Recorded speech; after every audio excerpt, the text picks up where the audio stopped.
vertigo. Pag inuuya ako dito, nag-grind na yung dito, susugat nila dito.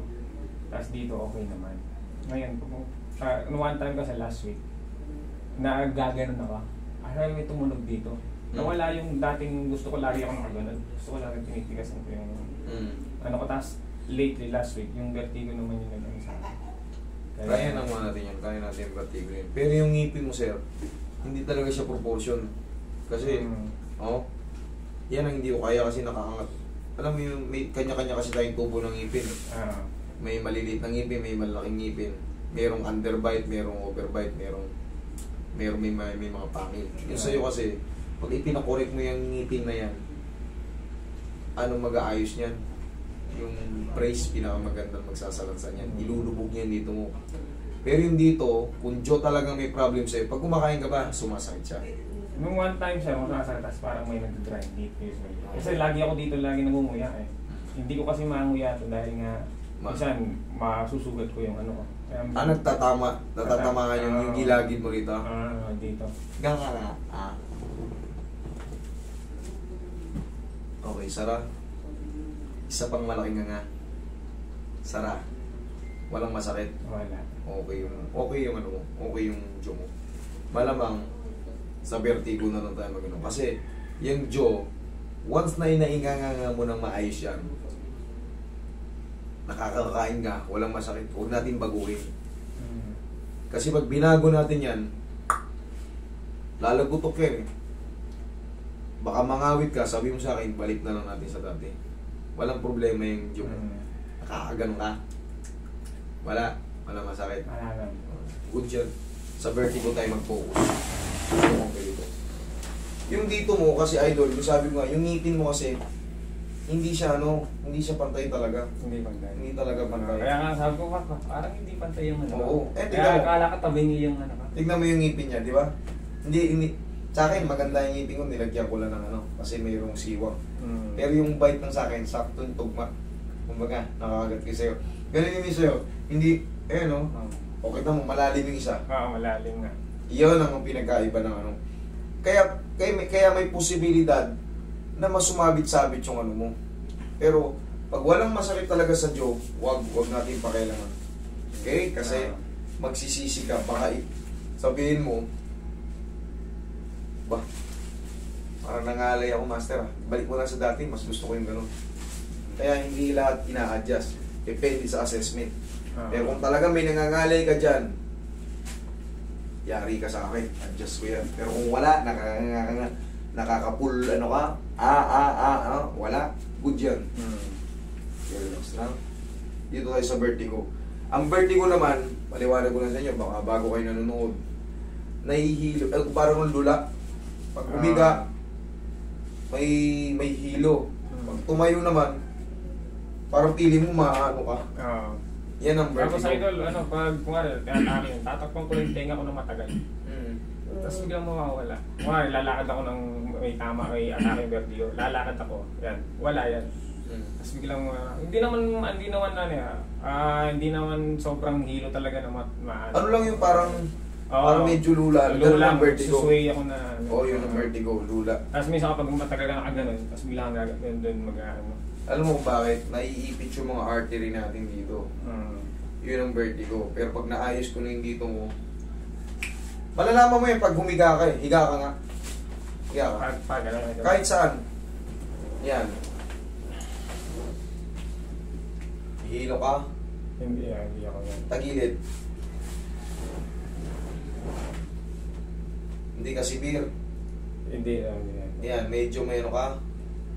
Wala, parang ano lang yung sa akin yung parang trigger lang. Nung una, ganun last week. Pero uminom kasi ako ng gamot ay. Kaya pala eh. Hindi, ngayon hindi. Pero nung nakarang din ako. Yan. Yan, para medyo bumigat yung dito ko. Yun. Pag ganun, wala pa akong ginagawa sa'yo, pero bumigat talaga. Bumigat ka lang. Naramdaman mo parang mayroon dito yan ngayon mga artery dito. Ipit. Lagi akong nangangalay yung dito. Yan, dyan yan. Okay, paluluwagin natin yun. Sa tulong ng mga bone setting. Relax lang. Huwag na naman. Hindi naman masakit yan.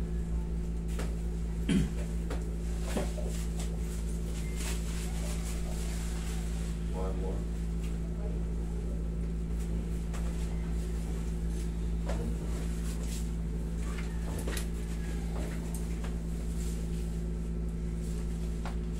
Hindi ka naman high blood. Hindi, idol. Tayo.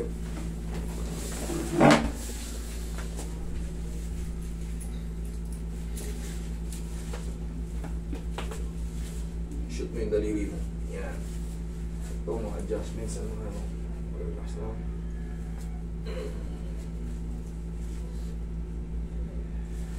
Okay, higa ka matagilid.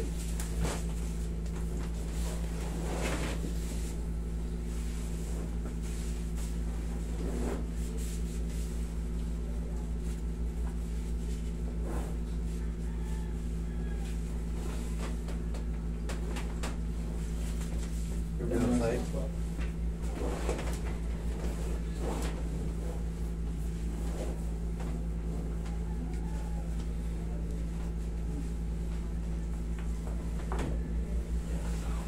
Napaka.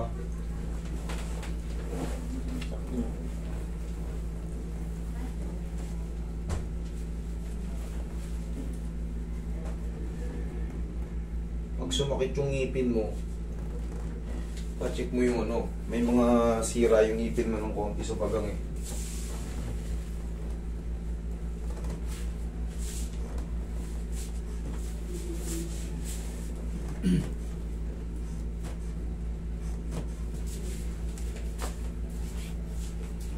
Relax na. Tama lang. Yan. Yan ang magre-release na. Okay, massage mo si sir. Huwag mo mamassage dito ako magbahala. Dito ko lang. Okay ka lang dyan, sir? Okay. Sige. Tsaka yung mga minamassage sa ulo, may patamaan ng maayos yan. Huwag kayong massage ng massage yan sa ulo. Lalo ko yung may mga ipit na artery dyan. Pag pinuruan nyo yun, lalo lang siya masasaktan. Lalo lang siya mahihilo. Pagka, ano, yan. Yan, mga artery. Itong alcohol na to, Araban yan eh.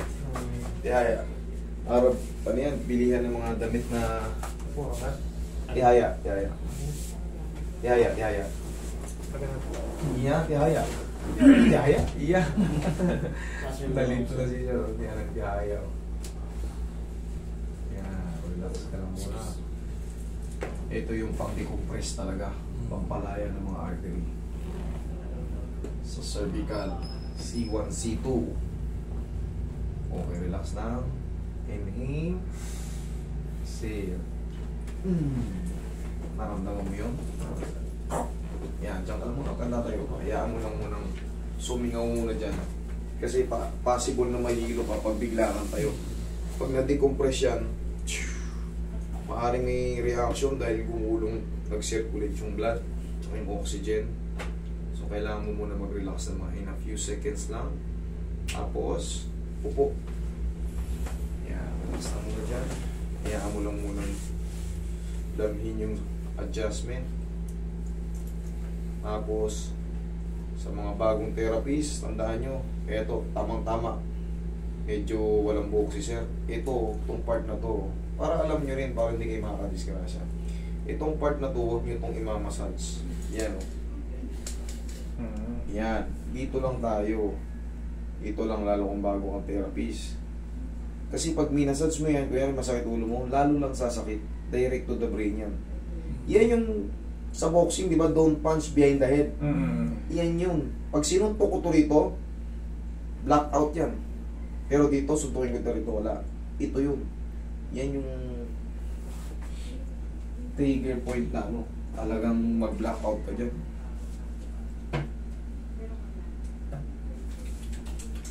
Diba, pag pinapalo ng barel dito, yan yung portion yan. Pag tinamaan ka niya, tulog ka kagad. Kaya pag bago-bago kayong therapies, makikita ko naman kayo, minsan nagchat-chat kayo sa akin. Yan, dito. Dito lang tayo, pwede kayo dyan. Pag hindi talaga kayo marunong, sarili nyo lang mamasasin nyo. Haplos baby lang, haplos lang pagmamahal, ganun lang. Para hindi lalo sumakit ulo nyo. Kung pag feeling nyo, parang nakahiblad ako, sakit ng ulo ko huwag nyo nang dagdagan. Haplosin nyo lang ng pagmamahal. Ganyan lang, oh. Malambot lang. Ganyan, parang kinukutik-kutik nyo lang, ano. Pero yung Didiinan nyo. Lalo lang sa side ulo yun.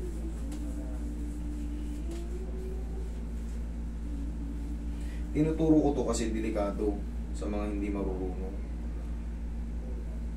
Pari kasi kayong mahilo, mag-blackout. Para alam nyo rin. Bawal mo na mag-workout na sa... Huwag muna, kakaano mo lang. Bukas na, pahinga mo muna yung katawan mo.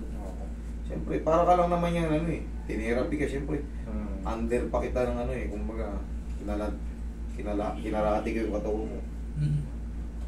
Rest lang muna ang sagot dito. Pero kung full stretch lang, kahit mag-basketball ka, walang cracking, full stretch lang, para ka lang din kinondisyon. Pero ito may traction to iba to, hindi to basta-basta ordinary yung stretching na sa gymnastic. Dami pong pakain. Dahil tumunog, di ba?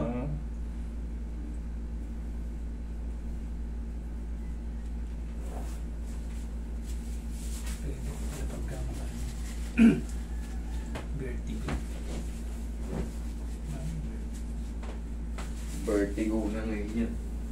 Vertigo!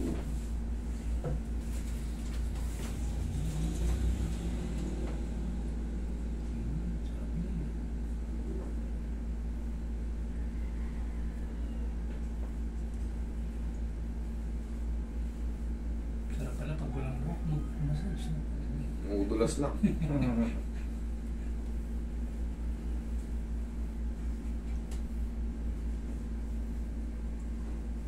Motor lang ako, idol, galing Pampanga pa ako.